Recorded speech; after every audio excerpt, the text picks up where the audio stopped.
Anyone who has to decipher a healthcare bill has experienced eye-popping sticker shock. And it's just not the sky-high medical costs. There's also incomprehensible charges and hidden fees. Tonight, the results of a 9-month-long Larry Barker investigation into the baffling world of medical billing.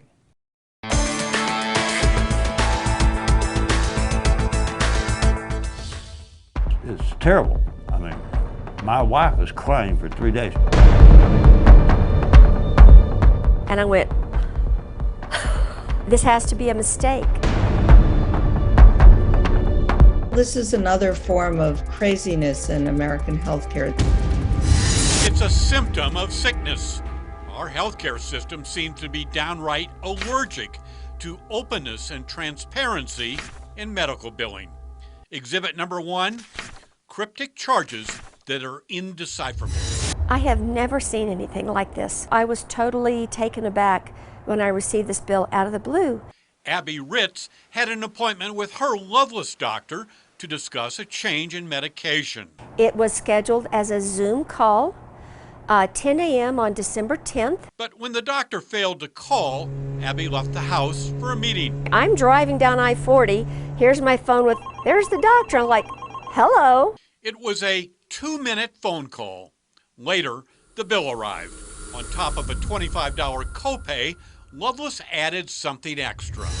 $300 for what they call a facility fee. They said, this is our new billing system. We charge a facility fee for the facility because the physician has to be in their office in order to have this phone call. We have to pay for that office.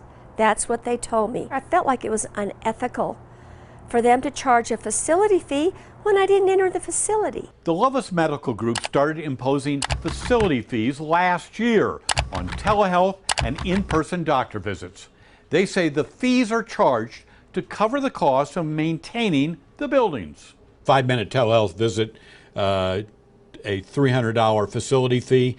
Does that appear reasonable in your opinion? Not at all. Ron Liss is president of the American Patient Rights Association, which advocates for fairness in healthcare. If the patient is being charged for telemedicine visit, we don't believe that that's fair because the patient is not using the facilities for treatment or receiving medical advice, so we don't agree that that should be charged. After Michael Markey's wife got a checkup at her Loveless doctor's office, she noticed an extra charge, $350. The Markeys thought it had to be a mistake. Their answer was, well, that's called a facility charge, and that's the way it is. Now, Loveless explained its facility fee pays for office overhead, like utilities, supplies, and salaries. Did the insurance company pay the $350 facility fee charge? No, I did. In a written statement, Loveless says facility fees are explained to patients at scheduling and check-in. Loveless declined an interview. The facility fee isn't medicine. No, of course not. It's a business construct, not a medical construct. Elizabeth Rosenthal is the author of a best-selling book on healthcare. She has worked as a practicing physician, a reporter for the New York Times, and is currently editor-in-chief for Kaiser Health News. Facility fees are to compensate a hospital for all the costs of running a big healthcare place that aren't really covered by what happens between you and your physician in an exam room. In U.S. medicine, we've accepted the notion that facility fees are legitimate.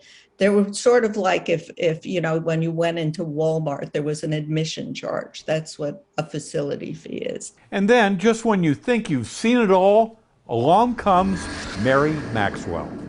Oh, I should have never have done it. And Tim Sailors. I was flabbergasted. Sailors and his wife were visiting Albuquerque and needed a COVID and a TB test. Mary Maxwell, who owns a mobile testing business, came to the Sailors Hotel, administered the tests, and sent them a bill.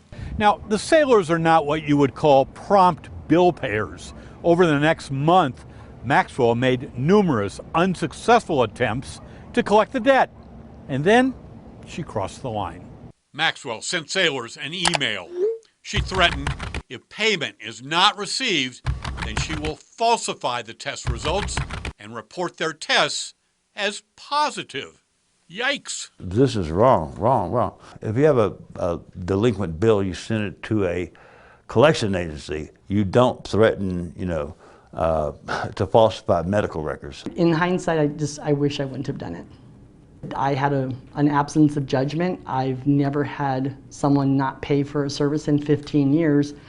I should have just turned them over to a collection agency instead of sending that email. To date, the $189 bill remains unpaid. Larry Barker, KRQE News 13.